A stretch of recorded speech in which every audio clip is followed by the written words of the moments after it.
first step on our journey of why did this happen to me? The mystery of why we had a major trauma or a major illness. And most people, as I've said before, have a very hard time addressing this issue because we don't believe we can find the answer. And I want to say we can find the answer. And there's a lot of steps along the way. And the first and most important step is flipping our minds 180 degrees.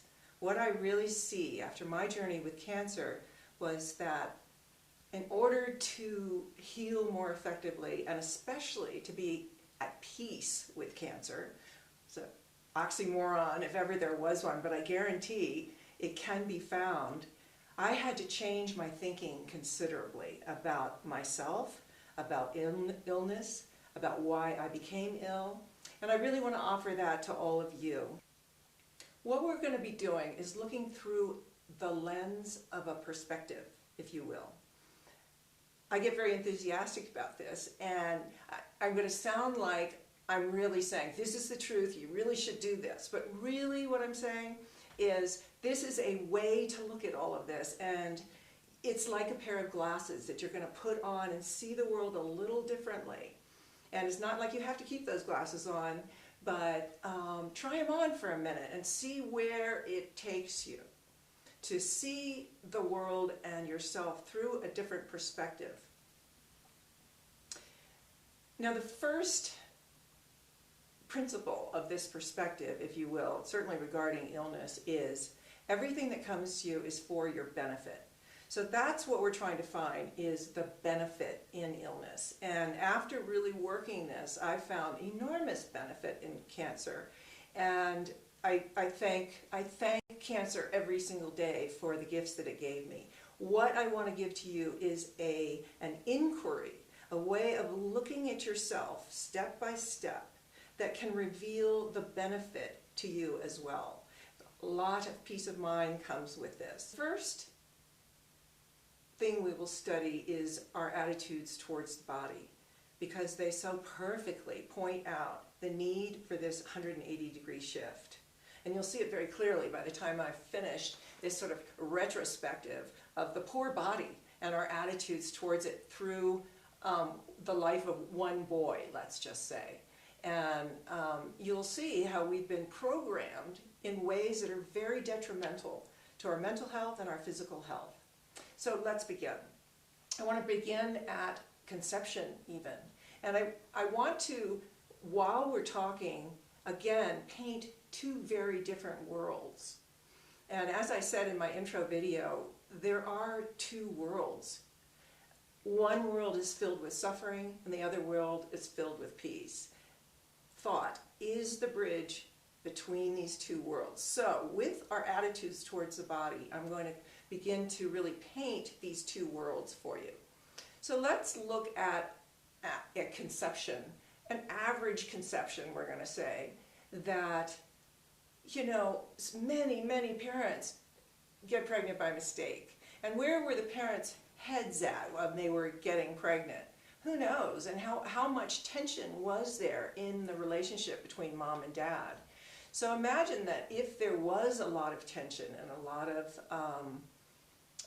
like fighting and whatever, imagine that's already possibly sewn into the gene pool or the amniotic fluid that the baby is floating in. Consider also that babies, fetuses can hear well at 5 months prenatally. So imagine what it might be like for this little fetus beginning to hear arguments, voices raised, you know, all of that. Already you're finding this tension. And what if mom takes drugs or drinks alcohol or smokes cigarettes? Any of those things severely impact the development of the baby's brain. But what's really important about this is it impacts the prefrontal cortex, which is the most highly evolved portion of the brain. And it involves seeing the effects of your actions over time, consequences, in other words. And it also involves being able to plan and being able to not be impulsive right? Be able to just chill out when you really, really need to. So when these three pieces get disturbed by drugs, alcohol, cigarettes, any of those things, you have a baby that is predisposed to being terrible at dealing with stress. Automatically, that baby's whole fight or flight adrenal system is tuned in a way that is going to make the child more irritable, more susceptible to stress in the first place, and far more likely later in life to use drugs, to use alcohol, all of those things to calm his stress down. Okay, so then we move on to birth. And I think we all know how, certainly in my generation, birth was very traumatic. Now, if we get massively imprinted by the way that we're born, and certainly modern psychology, prenatal psychology would say that not only birth, but all of gestation has a huge effect on who we become. Just imagine what the violence of the kinds of birth that most of us went through would do to a child. And this is their greeting. This is what Earth is. This is what you're going to have to deal with. Noise, clanging, just like bedlam. Okay, but finally, little Johnny's in his mother's arms. Now let's hope little Johnny's mother wants him. And even if she wants him and there's this really cozy thing going on and he's imprinting, then what is it, maybe a day later, little Johnny is taken to get his circumcision. Now, not many people really think about the consequences of this, and this is an excellent example of how we get programmed with ideas and we never question them. Because it was 1999 before the American Medical Association actually decreed that babies should have anesthesia for this. Never mind, they were taking off the most sensitive part of the man's body, or the boy's body, without anesthesia until 1999. The attitude towards babies, and I will never forget it because it was still, operative in the 70s when I had my child, which was babies don't feel anything. They're not affected by anything, they don't feel anything. And that was emotionally as well as physically, and certainly the circumcision issue exemplifies that radically. So, if you don't believe me, I highly recommend going on YouTube and watching the procedure real time. That's all I'll say about that. So imagine little Johnny when he comes back to his mother. He has been so traumatized that his nervous system will never be the same again. It too has become geared to be hypersensitive to pain for the rest of his life. So okay, he comes back into mother's arms, and he and mom have lost a little connection here because one, he trusted her. I mean, this is all real deep psychological stuff, but maybe it's true. Maybe the trust gets broken there badly, and then she has a fussy baby. Every time he pees, perhaps, it really hurts him and he screams like crazy. And maybe a very essential bond gets broken with this habit we have of circumcising boys for absolutely no reason that anybody has ever come up with. So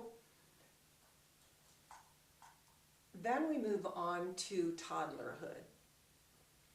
And this is where a lot of attitudes, you can see already that the body is under duress even before toddlerhood begins.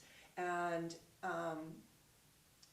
imagine the attitudes that people have towards the baby and the baby's body, all right? So, then let's look at like just toilet training, or when mom or dad is changing a diaper and there's that revulsion thing that happens. Oh, that's so gross, It's like big messages about what the genitals are about. I mean, there's the second big message for Johnny when mommy goes, oh, that's disgusting, ew, ew, and, gags. So Johnny's got two big messages already going about his body's really not very good. It's kind of stinky, and you got to take off pieces of it to have it be right. I'm sorry I laughed, but it's true. Then toilet training. You know, you've got parents who can be very, very, very strict about toilet training, and you know, the child begins to get massive attitudes about himself and whether he's a good boy or a bad boy, all during toilet training. And after toddlerhood, now imagine that this child, we're going to sort of blend a boy who grew up in the 50s with a boy who's growing up right now. And just imagine we had TV and advertising and the enormous amount of effects on our consciousness as far as what the body's all about. And we get into commercials that are telling you what you need for your body, how your body should look, how your body should feel, what products your body needs to use, and that whole ballgame there. And then with the kids today, with their devices, they are in a different planet. I mean, they are not in the room even, much less in contact with their bodies. How many of us, you know, stay on computers way too long, our eyes are burning, but we're still there. And we stay seated for 2 hours and parts of our bodies are starting to get numb, but we're still drawn to this hypnotic thing. So then this poor child goes into adolescence, and the whole issue around sexuality and other people's opinions of your body get massively piled on. Imagine in school, you know, let's say kindergarten, it starts with the whole better than, less than thing about their bodies. You know, the kid that's more athletic gets a whole lot more attention. The kid who's really cute gets a lot more attention. The kid who's, you know, withdrawn and not so cute gets practically no attention. Because that's how we are. We get very attracted to attractive children because we're programmed, right? All of this is about our programming, what we don't even question. And then when you've got the devices and the TV, an immense amount of violence comes into the picture. Like shocking amounts at this stage in the game for little Johnny who's growing up now. In our day, it was the Lone Ranger. It wasn't quite as bad. But for little Johnny today, he can turn the channel and see any variation of murder, slaughter, blood everywhere, and not to mention sexuality. And very violent sexuality. So also imagine little Johnny this day and age. He's 10 years old, and by Jove, he just discovered his dad's porn stash. And what a shock. And how much imprinting goes with that, okay? So imagine the really heavy-duty X-rated stuff. Poor Johnny thinks that's sex. He actually imagines that's what sex is like, or making love, just to confuse him even further, because what he's really seeing is a massively violent act where two people aren't connecting at all, but telling Johnny they are, and it feels wonderful. So Johnny's got this split going on. It feels wonderful, huh? So then you get all the attitudes at school about your body and how sexy is your body and how athletic is your body. And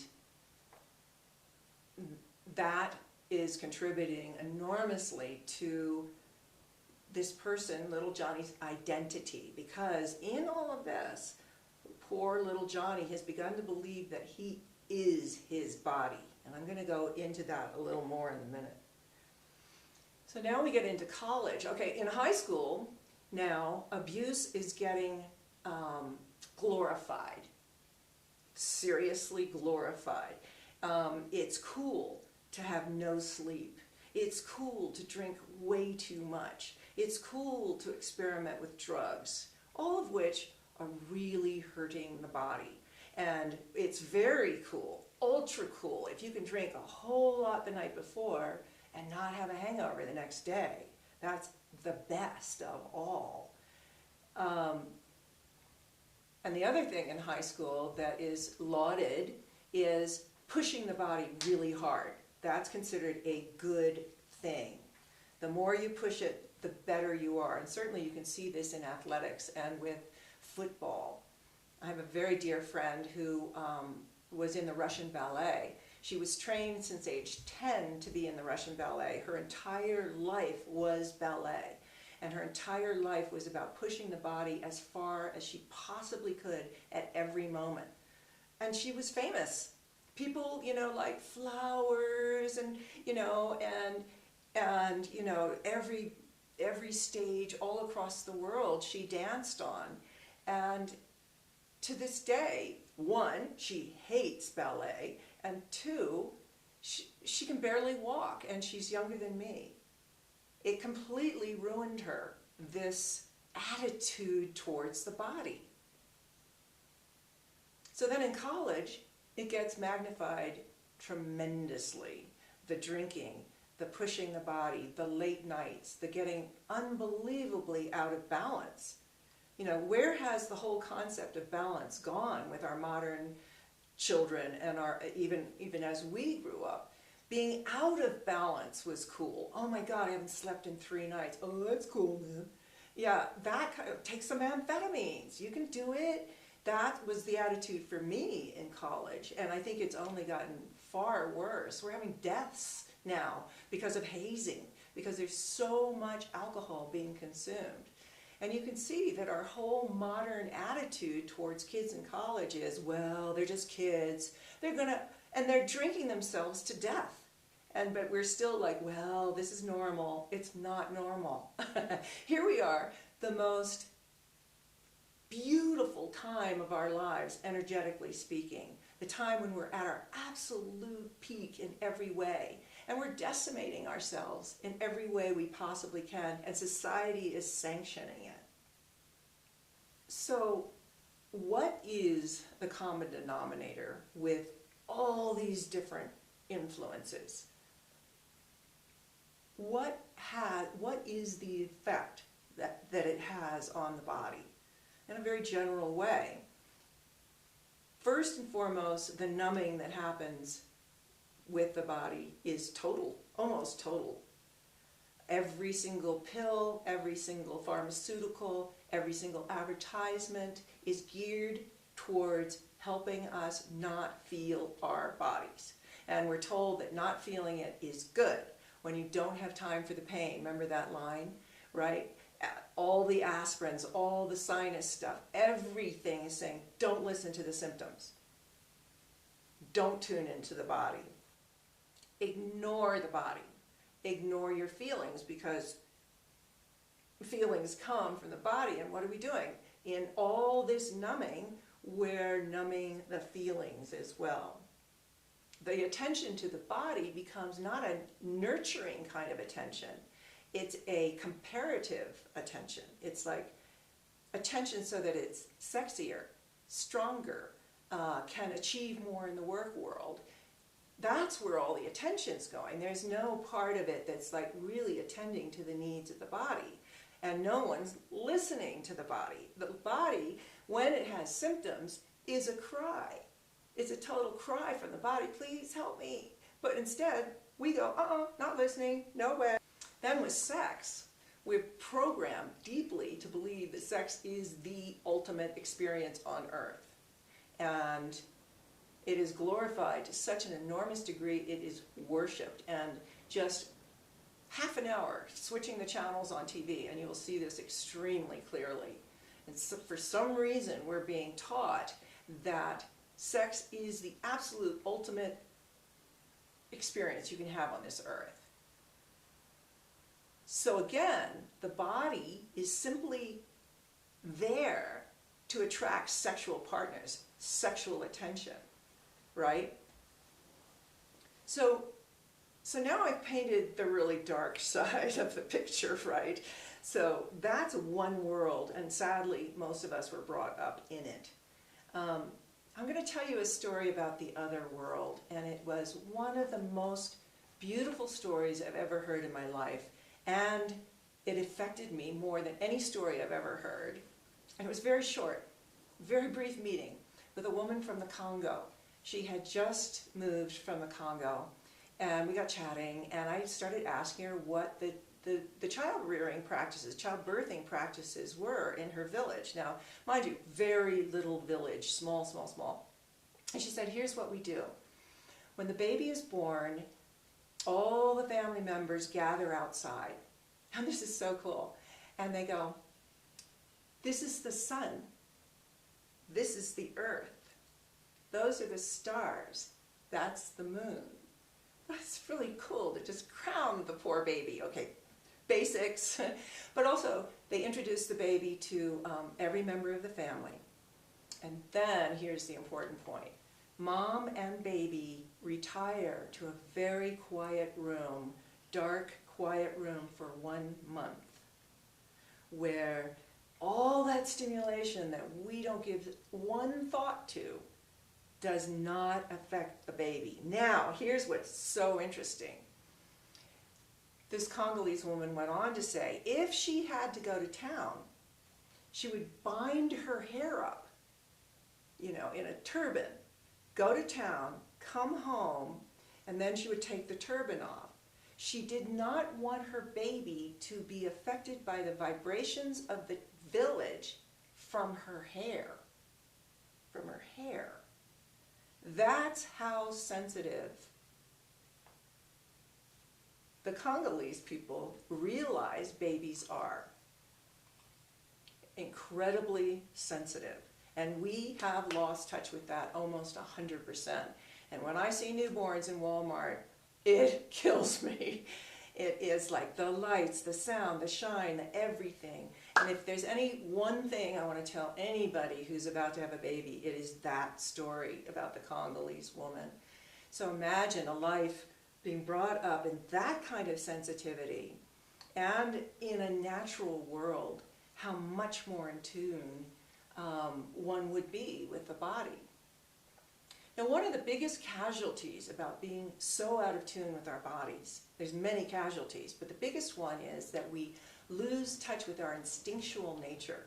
And that's also part of the programming in our very religious society is whatever you do, don't get in touch with the fact that you're actually part animal.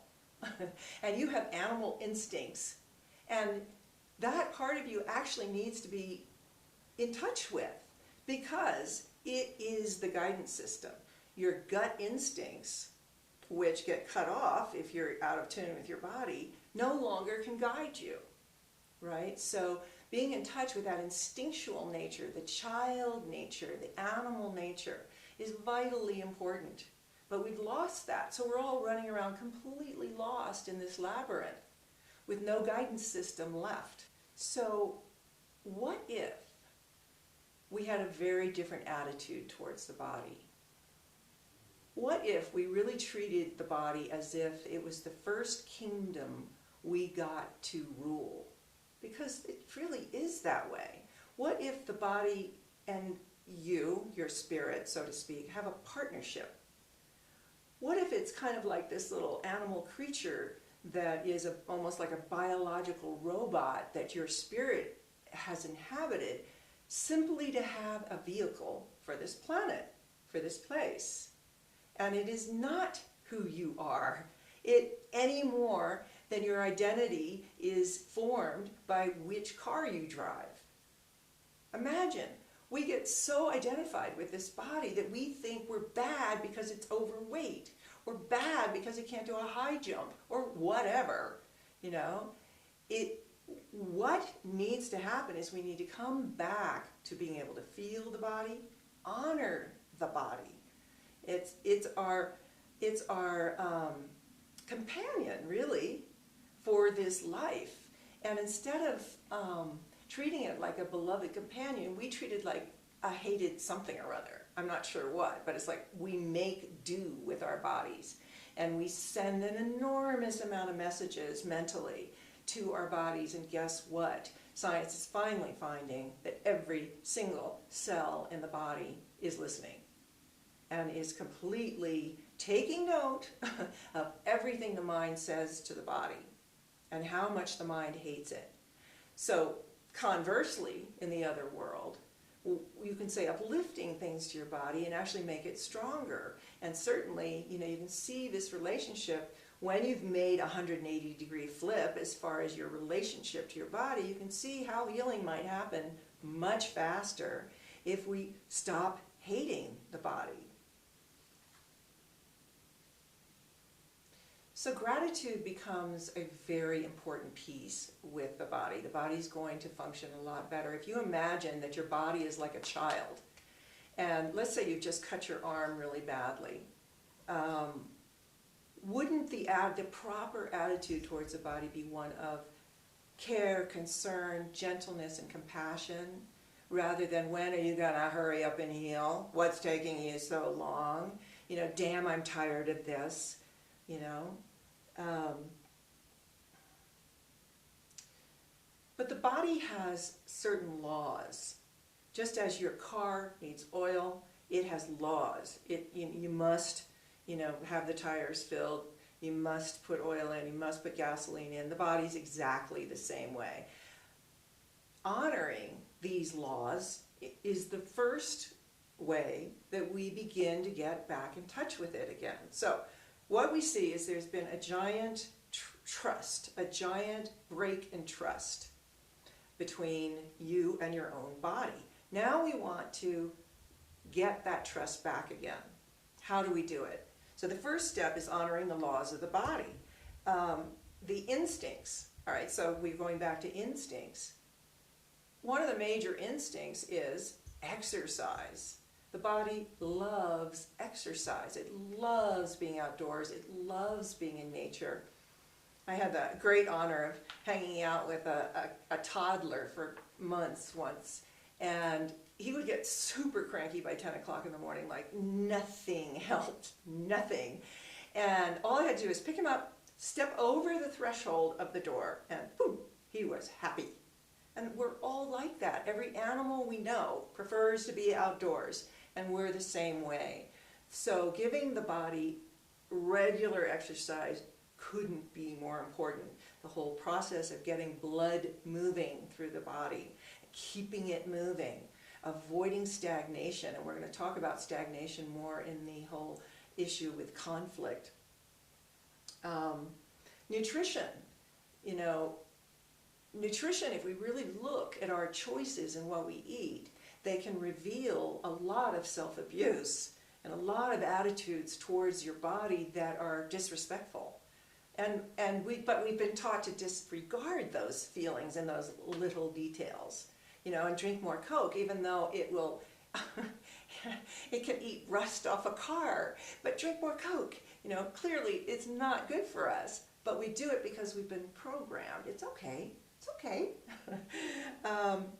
So noticing in your nutrition choices, when you're being abusive to this little creature, here we have all these, you know, provitamins for our doggies and all these wonderful nutrition. Are we doing as well for ourselves? That we really need to look at. The body also has, we collectively, I think I could say this across the board with just about everybody, we do too much. One of our major habits with the body is pushing it really hard, because somehow that's gotten tied in our brains with that's good. It's something with some sort of Puritan thought has seeped into the culture at large, where if your body hurts and you've pushed it to the point where it's totally exhausted and hurts all over, that's a good thing. So not pushing the body so hard is another first step in beginning to get the communication back again. And another way to do that is through balance. And I love the Zen idea of balance with life. And it goes like this: 8 hours of work every day, 8 hours of sleep every day, and 8 hours of play every day. It's one of the most rigorous disciplines I've ever tried to accomplish. I'm not sure I ever have accomplished it. Because again, it goes against our programming massively to play 8 hours a day. I mean, maybe on Saturday, but not regularly, right? Once again, we have to look at the basic instincts and the basic nature of what the body needs. And even though you may be 60-something years old, but your body, it still likes to play. It never loses its connection to the inner child. And the inner child has to goof off and has to have fun. And it's actually that which gives nourishment to the entire rest of one's life. Because the body enjoys it so much. I mean, think the last time you wrestled with a kid, or you did something really goofy and you laughed like crazy and thought, why haven't I done that? Well, that's a really good question to keep asking yourself. And to, clearly it's bound to keep us younger and healthier, to allow ourselves to really goof off 8 hours a day. Contemplate that one. What my teacher has taught me is that the true purpose of the body is not, we make a giant mistake with self-aggrandizement, collecting things, collecting wealth, pulling things to our body, glorifying our body, making our bodies all fancy all the time with jewels and clothes and high heels, imagine spike heels. And that is a quick way to illness, because the body's not going to be happy at all. At all. And it's like this child we have, that we're taking care of, and it's crying all the time. And not only can we not hear it, but we're not doing anything about it. My teacher way back in the like 40 years ago said that there's only 2 energies basically. One's contraction and one's expansion. And if you look at all the processes of the universe, there's only 2 basic energies. And so even with the body, we want to think about expanding the energy. All those other things that I talked about were contracting energies. They're bringing in towards me, right? But when you use the body to give love, to expand love, to move energy and give to others, that is what my teacher said, the body really will thrive. He went so far as to say, as you could just, you can count on that one fact, that if you switch your energy towards giving love and using the body, not for acquiring things, but for how much you can give to others, the health of the body will return in that one area only. And it's really something to experiment and think about, because I think it holds a lot of credence.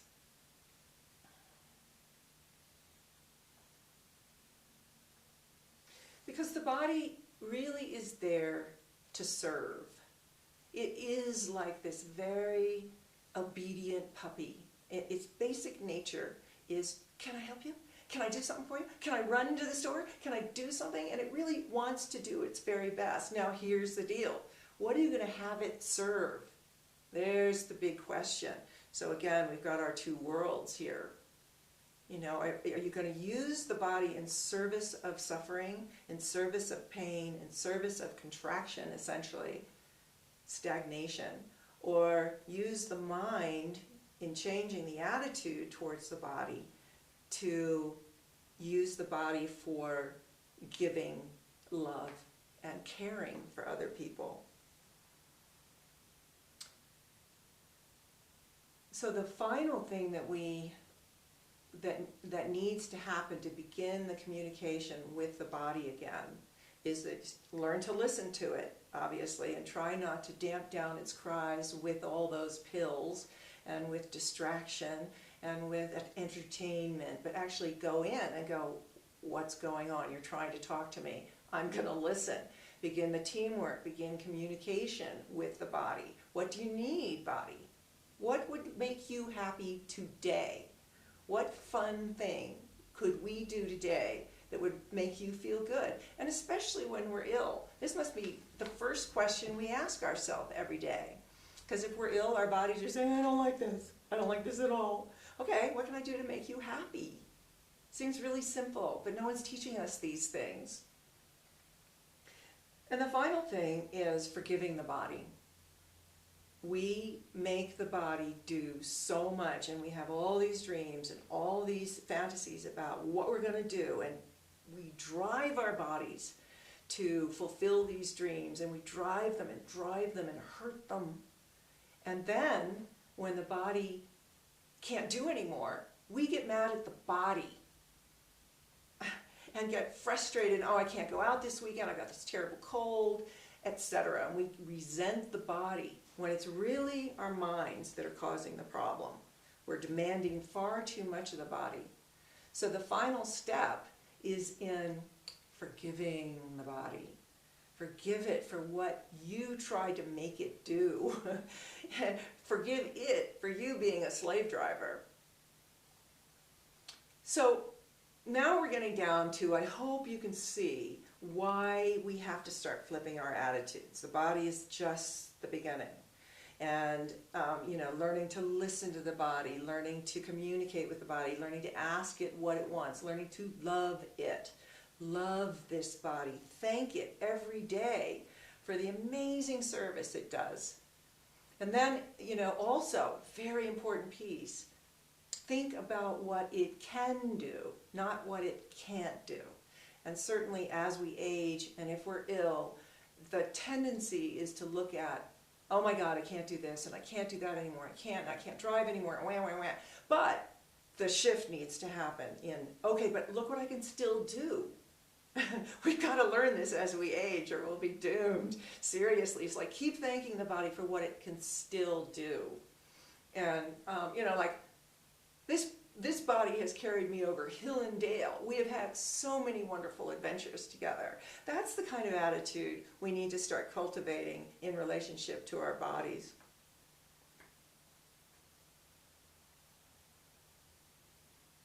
So now we have come to the first clues in why did this happen to me.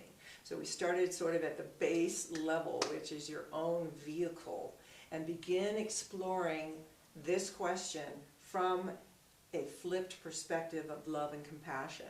So we've got the first clues, and next time, with the next video, we're going to start talking about guilt.